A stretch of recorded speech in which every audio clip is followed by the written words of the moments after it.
23ª entrega de Contra Toda Esperanza de Armando Valladares. Muchísimas gracias a todas las personas que me están acompañando en esta lectura. Mi nombre es Yamil Cuellar. Bienvenidos.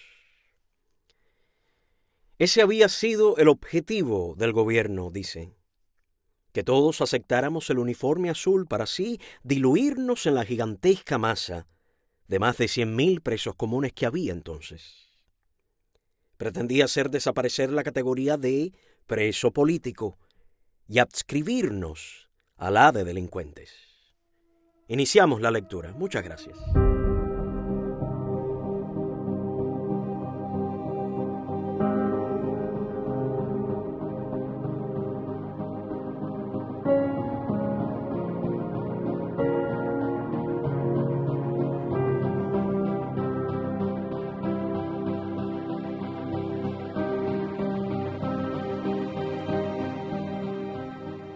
No importaba que no nos hubiésemos acogido a la rehabilitación. Miles de los vestidos de azul tampoco lo habían hecho. Rechazaban el plan.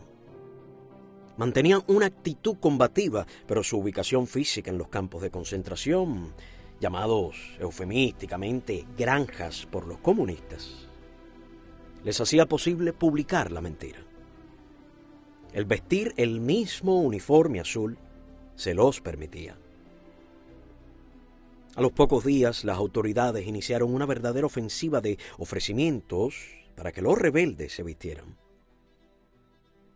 Les prometían trasladarlos a prisiones cercanas a la residencia de sus familiares, revisarles las condenas para rebajarles años, ubicarlos en granjas, autorizarles pases de 48 horas que les permitiera ir a sus casas.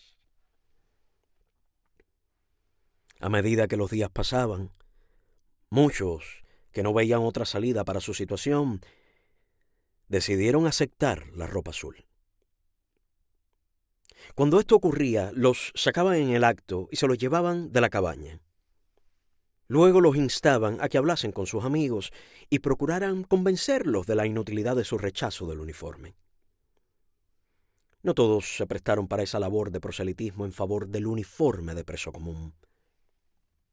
Poco a poco, el número de los que estábamos sin ropa se fue consolidando.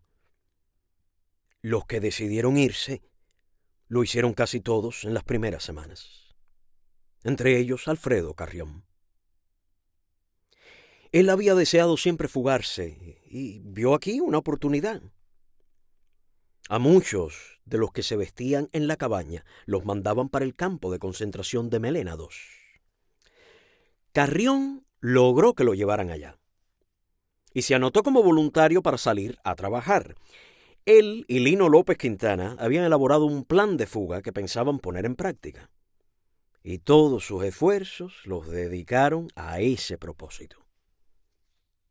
Una cuadrilla de prisioneros era sacada en una carreta tirada por un tractor. Detrás lo seguía el camión con los escoltas.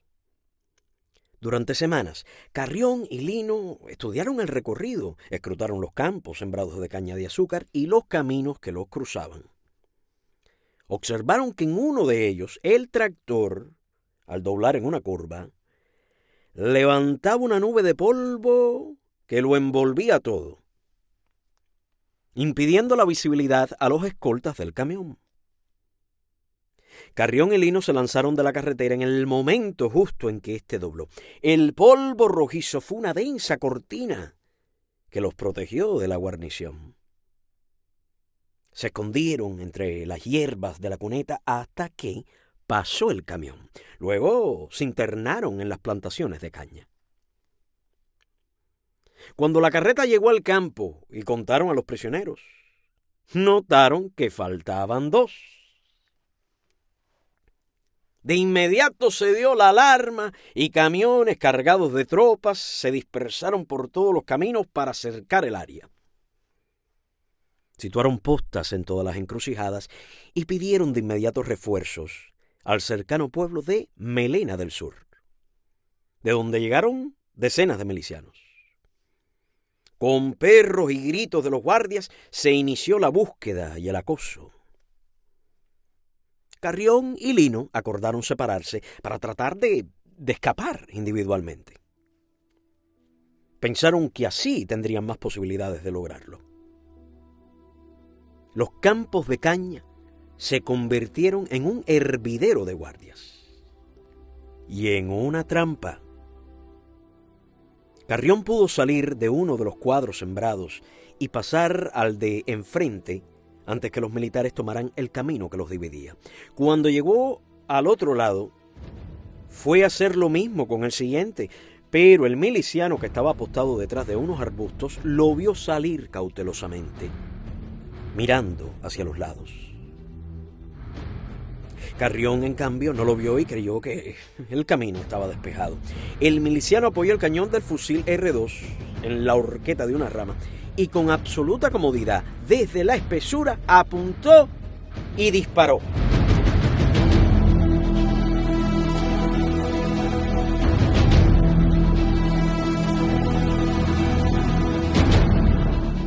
Carrión se desplomó a tierra. Estaba herido en una pierna, pero no se movió.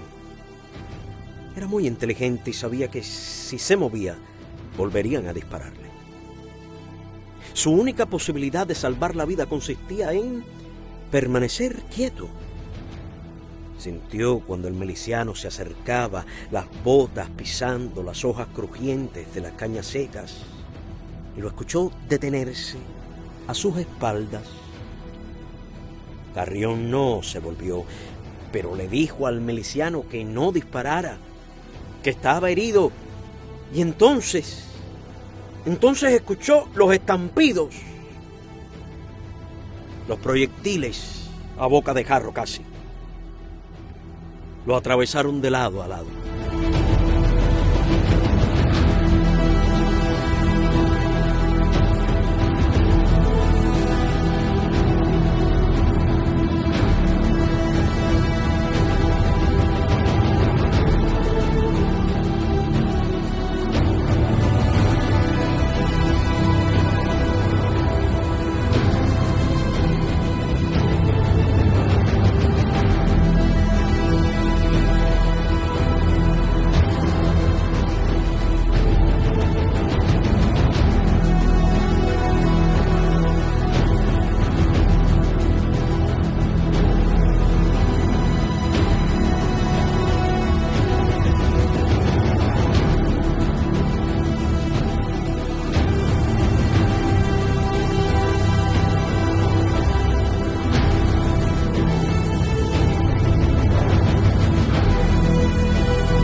Esa misma noche, con un grupo de amigos, en un bar del pueblo de Melena del Sur, el miliciano, conocido por Hawái, contaba toda la historia de aquel contrarrevolucionario escapado y cómo le dijo que no disparara. Imagínense, yo estaba loco por estrenar mi R2. Lino López fue golpeado cuando lo capturaron. Era primo del entonces ministro del Interior, comandante Sergio del Valle, hoy ministro de Salud Pública, y uno de los jerarcas del partido. Más tarde, Lino desapareció. A sus familiares, luego de meses de indagación, la policía política les informó que había muerto al estallarle una mina mientras intentaba escapar por la base norteamericana de Guantánamo. Mas, ¿por qué entonces no le entregaron el cadáver? La desaparición de Lino continúa envuelta en el misterio. La familia de Carrión tuvo más suerte. Recibió un telegrama del Ministerio del Interior informando de su muerte. Luego dirían que trató de asaltar la guarnición de la prisión. Lo citaron para una funeraria donde tendrían el cadáver unas horas antes de enterrarlo. Pero cuando los familiares llegaron, la policía política tenía tomado el local, con guardias en la puerta. Un oficial llamó a Hilda, la madre, y a la novia de Carrión, Margarita, para advertirles que si escuchaban un solo sollozo, se llevarían el cadáver de inmediato, que no querían lloriqueos. Tampoco les permitieron que vieran el cuerpo atravesado de balas. Todo el tiempo un militar estuvo junto a la caja. El velorio no duró una hora. A los 50 minutos sacaron el féretro, un militar mestizo, alto, vistiendo la gabardina verde olivo, exclusiva de la policía política. Se sentó junto al chofer de la carroza fúnebre. La seguía otro automóvil cargado de militares. En el cementerio de Colón, el funeral fue rapidísimo. No toleraron decir ni una sola palabra como despedida de duelo a las 12 o 14 personas que allí se congregaron. En cuanto colocaron la losa encima de la bóveda, les comunicaron que tenían que irse. Las mujeres quisieron rezar unas oraciones, pero lo prohibieron también. Y las dispersaron, combinándolas a abandonar de inmediato el lugar en tono amenazante. Un guardia quedó de posta allí. Mi esposa Marta y la novia de Óscar Fuentes, otro preso amigo de Carrión, se refugiaron en la capilla del cementerio, desde la cual se veía la bóveda en que estaba depositado el cadáver.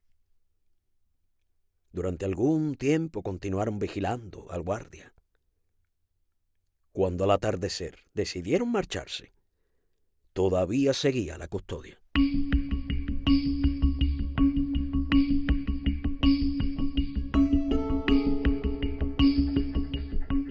Con los que se fueron ya todos podíamos dormir en el suelo, quedaba espacio de sobra. Aquel año, los frentes fríos entraron más temprano que nunca. Ráfagas de viento, helado para nuestra falta de ropas, barrían las galeras. El preso siempre saca de donde no hay. Algunos lograron conseguir con los que les llevaban los alimentos un pedazo de cartón, un trozo de papel tiznado y engrasado proveniente de la cocina, y con eso se tapaban las piernas o lo colocaban entre el suelo frío y el cuerpo.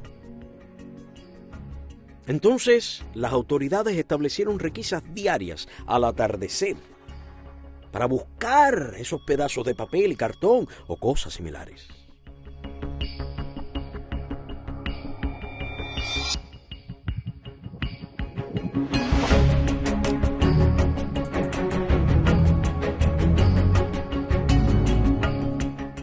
Un jefe de orden interior dijo una tarde que el frío sería el que nos obligaría a vestirnos. Ellos habían confiado en que no resistiríamos el invierno sin ropas. Y lo guardaban con regocijo. Ya hasta los militares de posta lo comentaban. Vamos a ver qué van a hacer cuando llegue el frío, nos decían.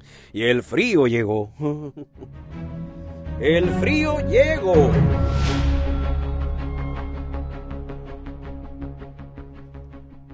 Cuando nos quitaron la ropa, nos hacinaron en 3 galeras, mientras otras 4 o 5 permanecían vacías. Había sido durante el verano calurosísimo del trópico.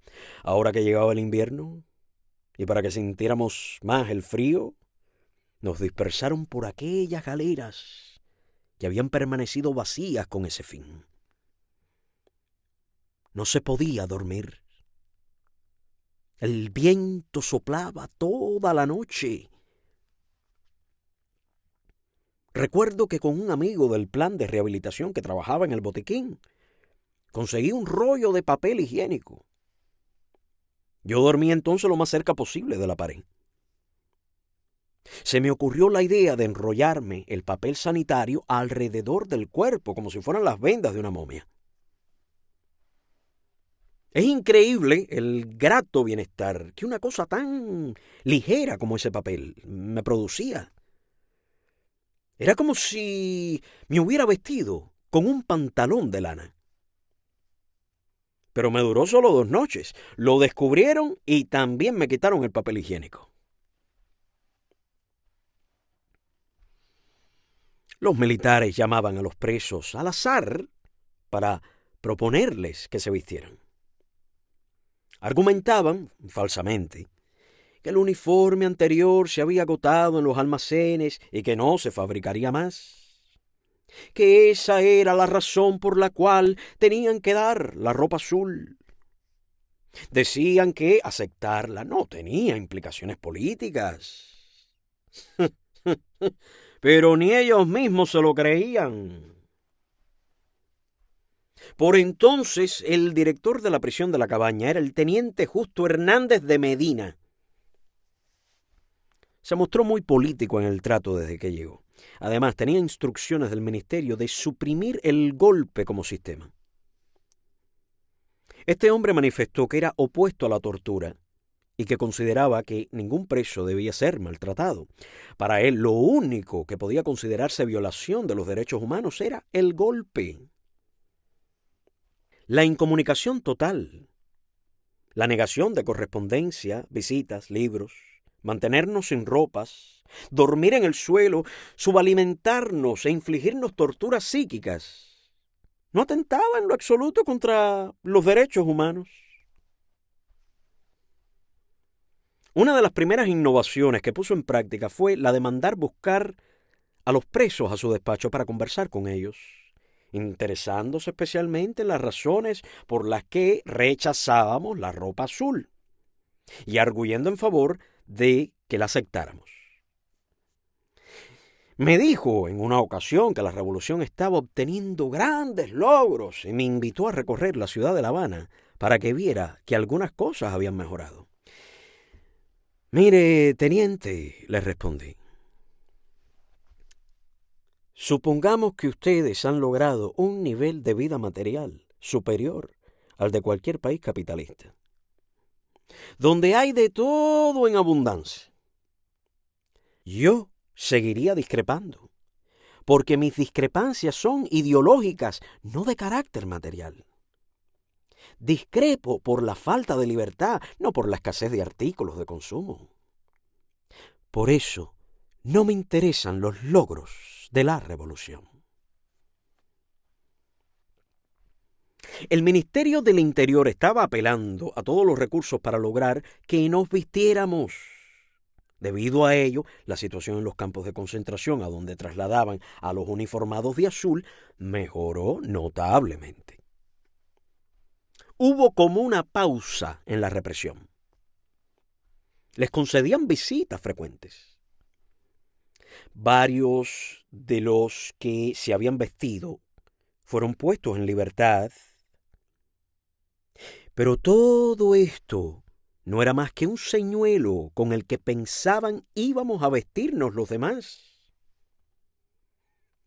Seguían trayendo algunos de los que se habían ido para que contaran a sus amigos lo bien que se estaba allí, en contraste con la situación nuestra. Muertos de hambre y de frío. Yo había logrado comunicarme con Marta algunas veces gracias a los que trabajaban en el botiquín, pero de manera muy esporádica. No obstante, una mañana el director del penal me llamó para decirme que ella estaba en la puerta de la prisión, al frente de los familiares de los demás presos, en labor de agitación y arengando contra los militares por las medidas del ministerio con relación a nosotros. Que si volvía, la meterían en la cárcel, que buscara la manera de avisarle. La realidad fue que habían dicho que permitirían que nos trajeran una frazada y ropa interior de lana. Aquel fue un invierno crudo. Los familiares que sabían el frío que estábamos pasando al día siguiente se aparecieron con las ropas. Cuando llegaron, ningún militar sabía nada. Avisaron a la dirección y salió el director negando rotundamente el permiso para entrar, la ropa de invierno. Marta discutió y él la amenazó y la acusó de cabecilla del grupo. Luego fue a verme para transmitirme la amenaza de que iban a encarcelarla. Por entonces la alimentación decreció al mínimo. En los almuerzos daban un caldo de harina de maíz y una sola y única hoja de lechuga. A hoja por persona. Mohamed y Misrey alertaron acerca de las manifestaciones de avitaminosis. Se dieron muchos casos de conjuntivitis y otras enfermedades por falta de vitaminas. Logramos conseguir listas de los alimentos que teóricamente recibíamos los prisioneros. Estos menús eran confeccionados en la dirección del penal. Aparecían, por ejemplo, macarrones, carne, ensalada, pan y dulce. Y lo que en verdad nos daban era aquel nauseabundo caldo de harina, un pan y la hojita de lechuga. Así, con esos menús fantasmas, llenaban una tablilla en la cocina. Cualquiera que llegara y revisara las hojas de la comida del mes pensaría, sin duda, que los presos eran las personas mejor alimentadas del país. ¿Qué ocurría en realidad con esos comestibles que aparecían en el papel como dados a nosotros y que nunca recibíamos? Pues que se destinaban a la cocina de los guardias. Y si algo quedaba, se lo llevaban los militares para sus casas.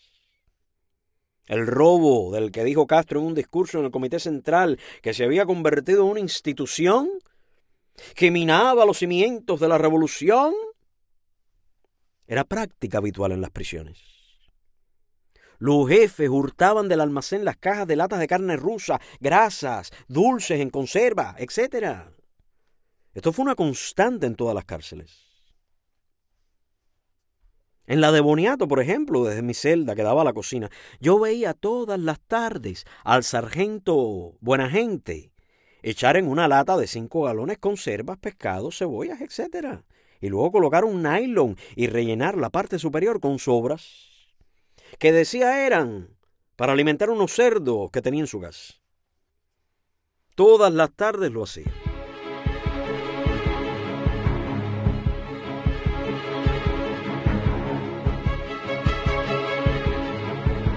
Amigos y amigas, iniciamos un nuevo capítulo físico del libro, el capítulo 36, titulado Los Desnudos.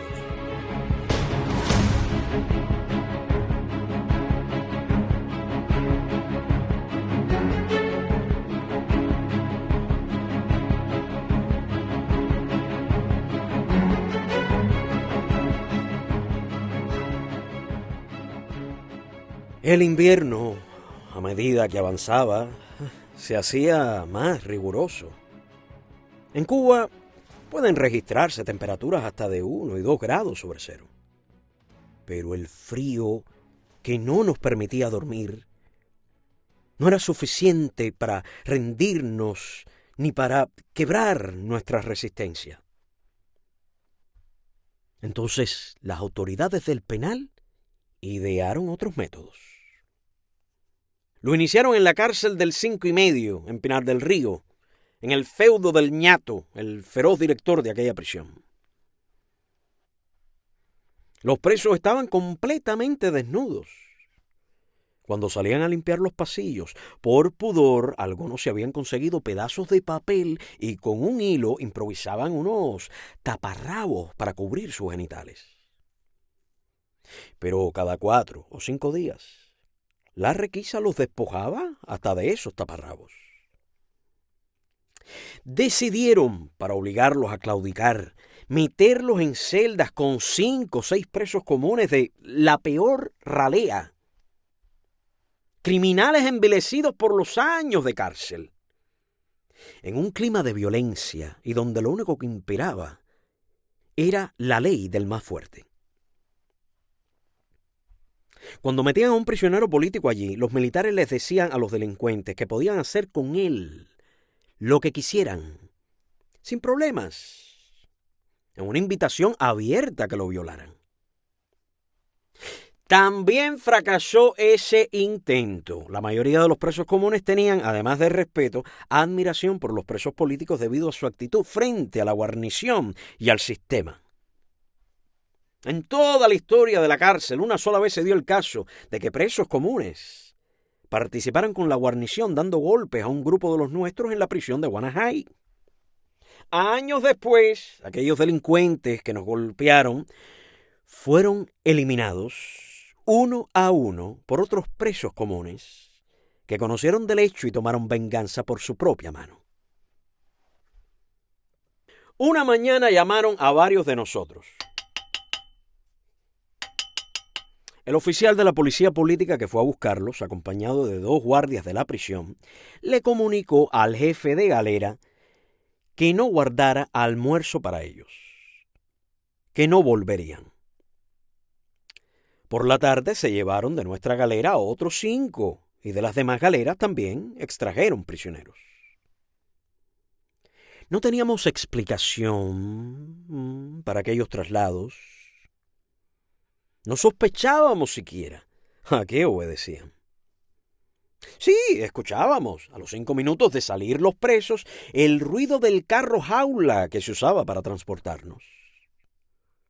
Entonces comenzaron los rumores, propalados por la guarnición misma, de que les ponían la ropa azul y que los que no la aceptaban eran trasladados para un cayo inhóspito al sur de la isla, donde tenían hasta que procurarse sus alimentos y vivir a la intemperie acosados por las plagas de mosquitos.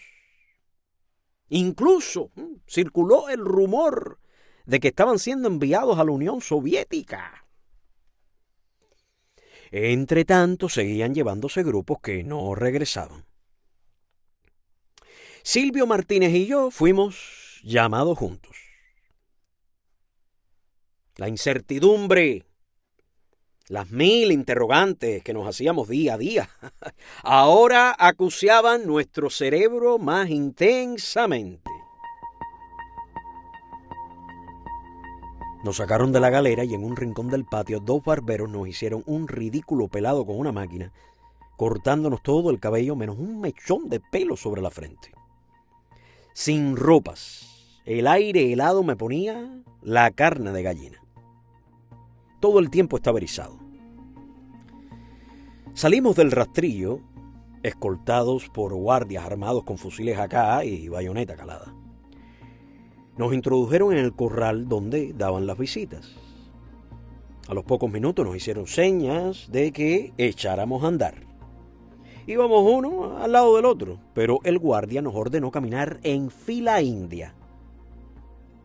Una foto nuestra caminando así, desprovistos de ropas, entre 2 guardias con fusiles y bayonetas caladas, hubiera estremecido al mundo. Pero no es fácil obtener fotos dentro de las cárceles comunistas. A los lados de aquella carretera adoquinada por esclavos hacía 2 siglos. Había guardias en atención, con cascos de guerra y fusiles con bayonetas. Cada 10 o 15 pasos uno. Yo iba forzando mi cerebro, obligándolo a trabajar a toda capacidad. Y con esa angustia de no saber qué esperaba y presintiendo siempre lo peor. En aquella mañana del 5 de octubre de 1967, todo era gris, el cielo, el aire.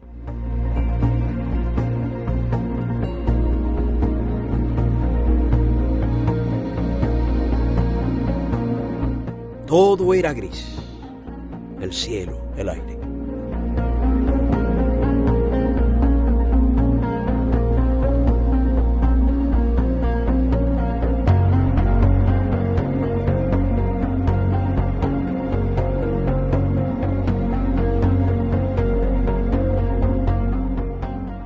Ya nos acercábamos a las instalaciones de la dirección y se abrió una puerta de la que salió el director.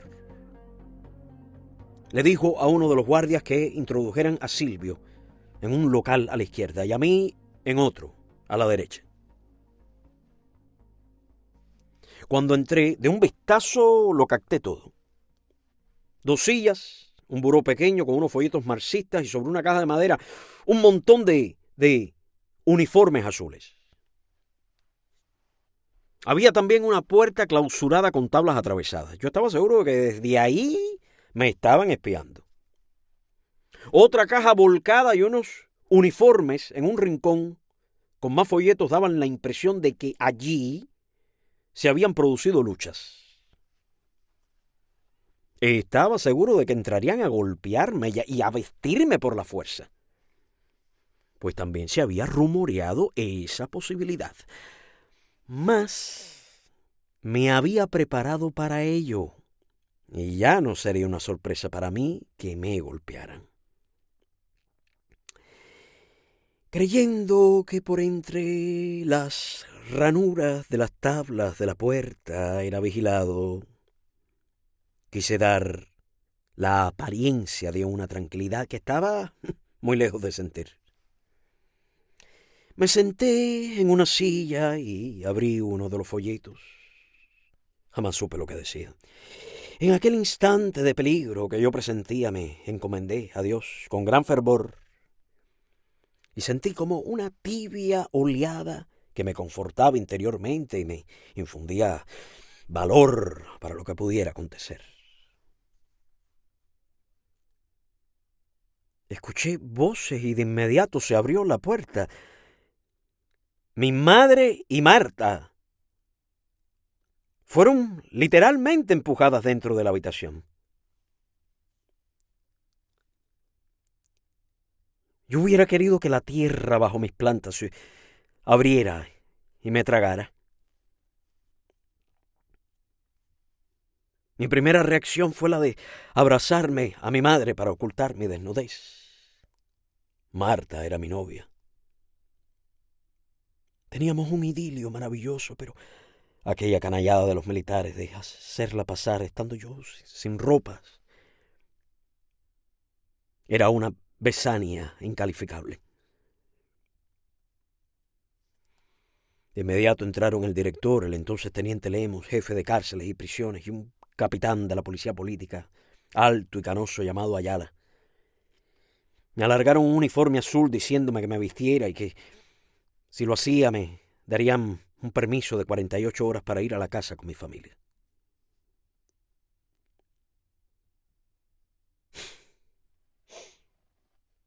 Querían explotar aquella situación. El pudor y la vergüenza de encontrarme en circunstancias tan bochornosas. Mi respuesta airada fue que eran unos inmorales y unos chantajistas y que no iba a vestirme de azul. Les dije a mi madre y a Marta que se marcharan enseguida y avisaran a los demás familiares que no vinieran, que no se prestaran a los manejos de nuestros carceleros. Ellas habían sido avisadas por un telegrama en el que se les decía que si se presentaban en la prisión les autorizarían una visita. Le di un beso a cada una y se fueron. Muy cortos habían sido los minutos que duró la presencia de mi madre y mi novia allí. Pero a mí me parecieron eternos.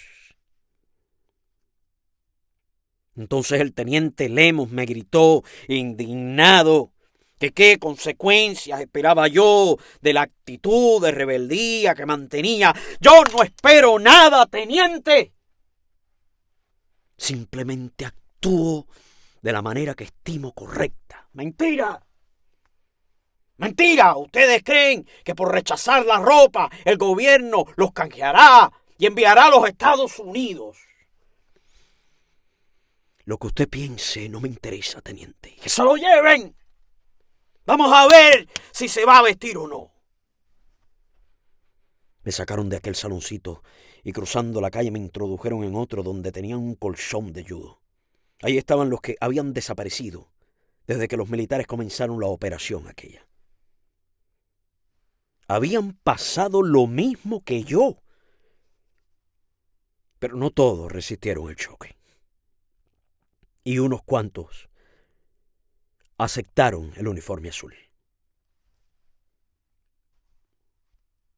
Hubo el caso de un prisionero en cuyo expediente aparecía el nombre de una muchacha con la cual solo tenía vínculos de amistad. No obstante, la hicieron entrar en la habitación estando él sin ropas. Aquellas represiones afectaban siempre a algunos presos, y el grupo de recalcitrantes, como nos llamaban, iba reduciéndose. Nos sentamos en el colchón de judo, en un rincón algunas sillas amontonadas y unas cajas de madera vacías. El local había sido acondicionado apresuradamente para nosotros, pues pertenecía al área de oficinas. Había un pasillo, al final del cual montaba guardia un escolta de espaldas a nosotros. A su lado, la puerta de un servicio que, al cerrarse, producía gran ruido. Me interesó enseguida aquella oficina, porque, según decían los que estaban allí, un par de veces al día entraban los militares. La examiné y me di cuenta que no era difícil abrir la puerta forzándola. Preparamos la operación. ¡Ay, Dios mío! Este Valladares, ¿en qué cada cosa se metió? ¡Ay, Dios! ¡Ay, Dios! Contra toda esperanza, testimonio de Armando Valladares, un superviviente de las cárceles castristas. Estás escuchando una lectura dramatizada en la voz de Yamil Cuellar. Continuamos.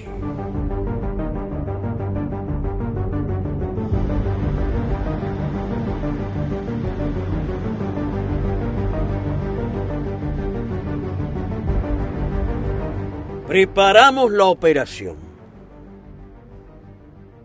2 o 3 harían un grupito como si estuvieran esperando turno para entrar al cuarto de baño. Así, en caso de que el guardia se volviera, le obstruirían la visión. Luego, cuando tiraran de la puerta del baño, yo forzaría la otra y el ruido quedaría apagado por la del servicio.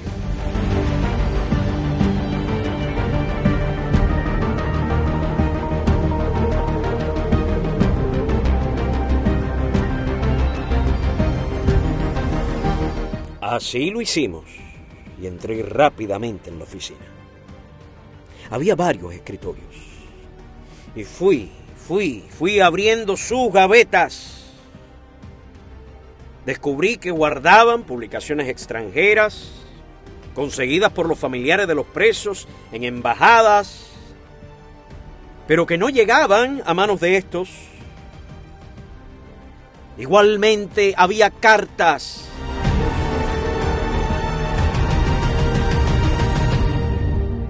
Recuerdo que una de aquellas revistas relataba algo acerca de una hija de Stalin que había huido de la Unión Soviética.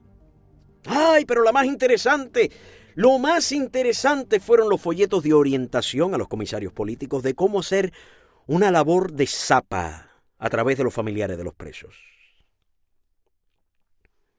Había además un informe que mencionaba la existencia de un grupo de presos contrarrevolucionarios, nosotros, contra los cuales se había ensayado todas las medidas de presión físicas y psíquicas para que aceptaran la rehabilitación política. Pero, inútilmente.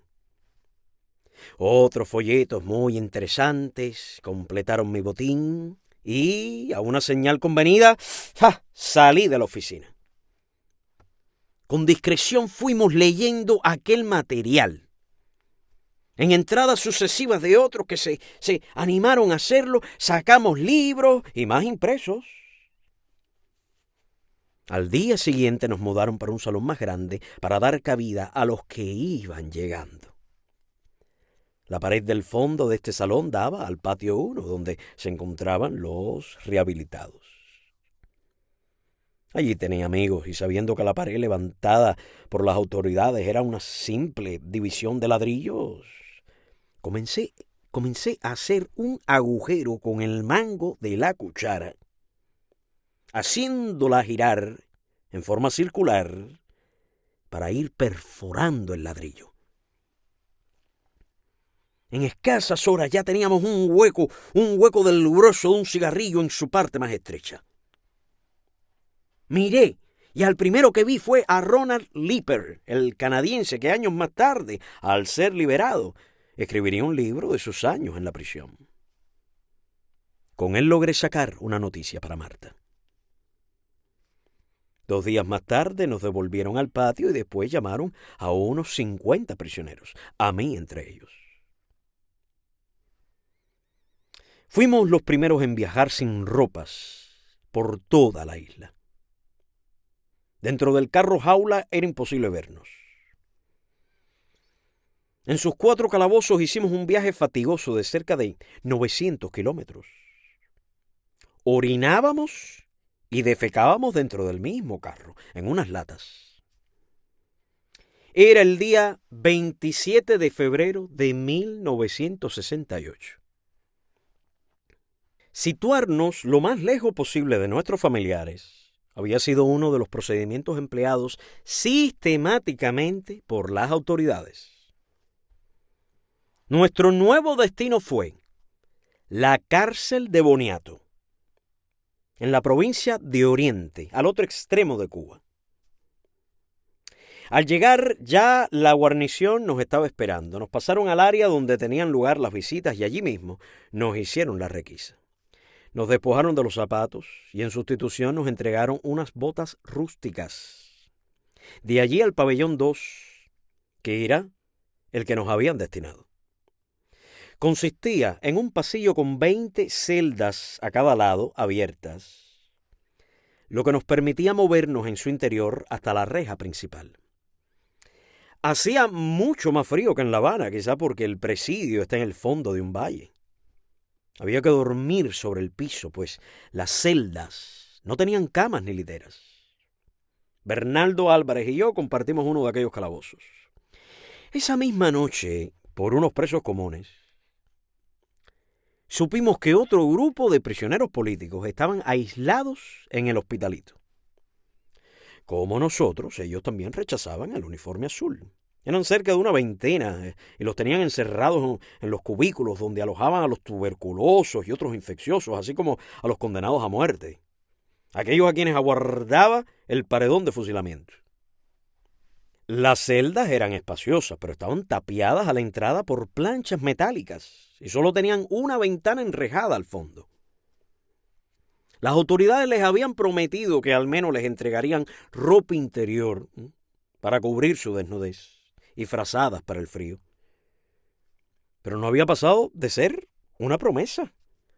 Llevaban ya meses durmiendo en el suelo de granito.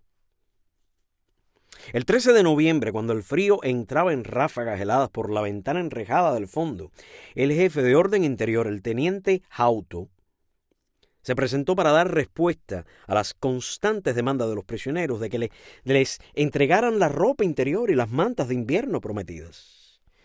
Si no quieren pasar frío, tienen que aceptar el uniforme azul. Y si no les gusta, pueden declararse en huelga de hambre. ¿Ra? Y se marchó. Al día siguiente, los prisioneros aceptaron el reto. Devolvieron el agua azucarada del desayuno y se declararon en huelga de hambre. A las pocas horas volvió el teniente Hauto, mandó a que abrieran la reja y les quitó los recipientes donde guardaban el agua para beber. La huelga de hambre la realizan ustedes y la de sed va por nosotros. Los desafió con insolencia.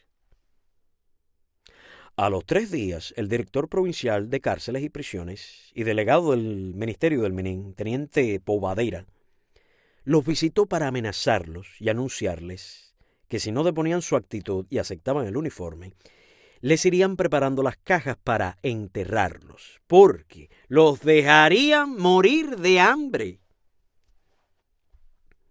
El Ministerio del Interior no reconocía más que una categoría de presos, la de delincuentes, y por ello tenían que usar el uniforme designado.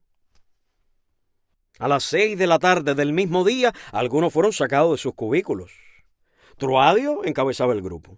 Estaba muy debilitado por el tiempo sin comer ni beber, con los labios agrietados, deshidratados.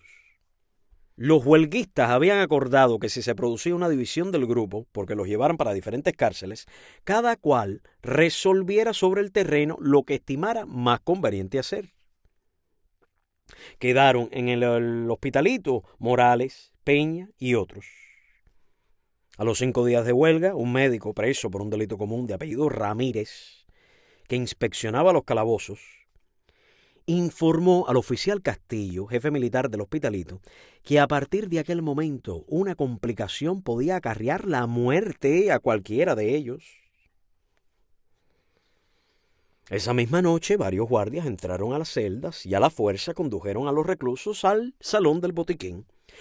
Los ataron a unas camillas y les pusieron sueros en las venas de los brazos. Todos los días se repetía esta manera de hidratarlos. Un cambio en la dirección de la prisión llevó al teniente García, viejo militante del Partido Comunista, a la jefatura de la misma. Visitó a los huelguistas y les prometió que si comían al día siguiente les darían ropas y frazadas. Ya habían transcurrido 17 días. Aceptaron con la condición de reiniciar la huelga si no se cumplía la promesa. Pero la cumplieron.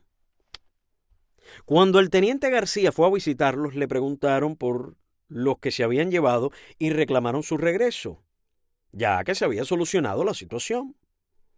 El director les informó que ese grupo, al cambiar de prisión, había actuado con más inteligencia que ellos porque se habían vestido. Para que vean qué bien se encuentran, mañana mismo los traeremos, agregó. Podrán hablar con ellos y verán que es absurda e inútil la resistencia de ustedes. El ministerio decidió cambiar el uniforme y ustedes deben aceptarlo. Al día siguiente los llevaron a la dirección. Allí estaban Vázquez, Arguerciras, Pavón y otros, a los que habían ubicado en el campo de concentración 3 masíos. El relato que hicieron de lo que habían pasado allí era espeluznante.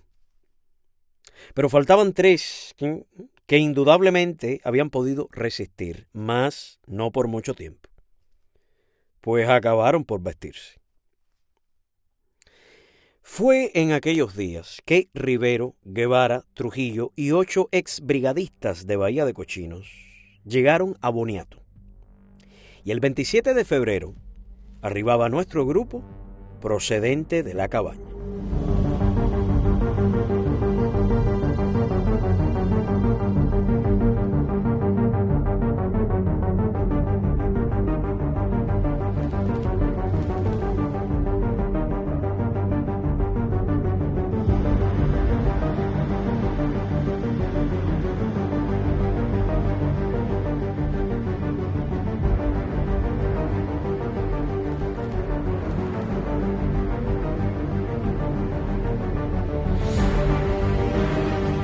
Muchísimas gracias, amigos y amigas. Hasta aquí la lectura de hoy. Mañana espero retomar nuevamente este punto de la lectura para continuar leyendo para ti, Contra toda esperanza, de Armando Valladares.